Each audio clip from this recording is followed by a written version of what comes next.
Hello students, ఎగ్జామ్లో మనం ఇలాంటి ప్రాబ్లమ్స్ వచ్చినప్పుడు ఈజీగా ఎలా సాల్వ్ చేయాలో చూడండి. సో మనకి ఇక్కడ ఇచ్చిన ప్రాబ్లం ఇంట్రెస్ట్ నచ్చండి.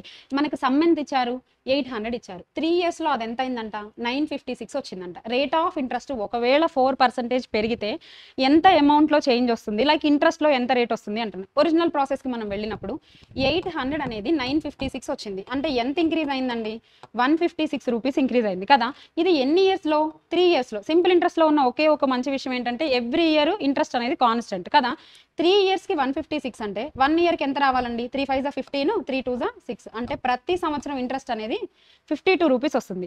ఈ 52 రూపీస్ మనం ఎవరి మీద క్యాలిక్యులేట్ చేయాలి, ఓన్లీ ఫర్ ద సమ్ మీద క్యాలిక్యులేట్ చేయాలి. ఇక్కడ మనకి ఏమొస్తుంది, రేట్ ఆఫ్ ఇంట్రెస్ట్ వస్తుంది. కరెక్ట్.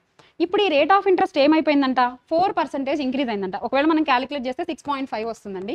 ప్లస్ 4% అంటే 10.6% అనేది ఇప్పుడు మన రేట్ ఆఫ్ ఇంట్రెస్ట్ అవుతుంది. ఇది 3 ఇయర్స్కి క్యాలిక్యులేట్ అయిపోతే ఎంత అవుతుంది, ఇది 3 ఇయర్స్కి వచ్చేటప్పటికి 10.5 ఇంటూ 3 అంటే 31.5. అంటే 800 మీద మళ్ళీ మనం 31.5 చేస్తే మనకి ఇంట్రెస్ట్ వస్తుంది. వచ్చిన ఇంట్రెస్ట్ని ఇంతకు ముందున్న ఇంట్రెస్ట్తో క్యాలిక్యులేట్ చేస్తే మనకి ఎంత ఇంక్రీజ్ అయింది అనే ఒక విషయం తెలుస్తుంది. ఇదంతా ప్రాసెస్ అండి. కానీ ఎగ్జామ్లో మీరు ఇదంతా చేస్తే టైం వేస్ట్ అయిపోతుంది. సో సింపుల్గా ఏం చేస్తారు అనంటే, మనల్ని రేట్ ఆఫ్ ఇంట్రెస్ట్ అనేది పెరుగుతుంది అని చెప్తున్నారు కదా.